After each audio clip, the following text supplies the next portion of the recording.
నేను ట్రిపుల్ఎస్ ఏవిఎంసీ ప్రెసిడెంట్ ని.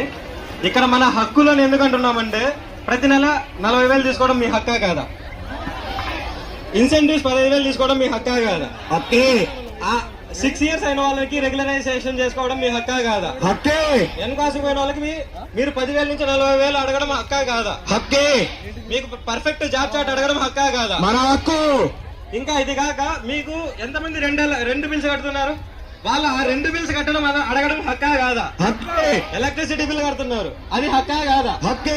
ఇన్ని హక్కులు పెట్టుకొని మీరు ఇంకా అడుక్కోకుండా ఎందుకుంటున్నారు? కాబట్టి అడుగుతున్నాం, ఇప్పటికైనా మన హక్కులు తీర్చాలని మనం ఇక్కడికి ఇంతమంది వచ్చి గ్యాదర్ అయ్యి అడుగుతున్నాం. ఇప్పుడైనా మన హక్కులు తీర్చాలని చెప్పని డిమాండ్ చేస్తున్నాం. ఇంకా మీకు ఇవి కాకుండా ఇంతకుముందు మేడం చెప్పారు, చనిపోతే కనీసం ప్రతి ఎంప్లాయీ ఏ ఎంప్లాయీకైనా కానీ మట్టి ఖర్చులు వస్తున్నాయి. మన వాళ్ళకి ఎవరికైనా మట్టి ఖర్చులు వస్తున్నాయా?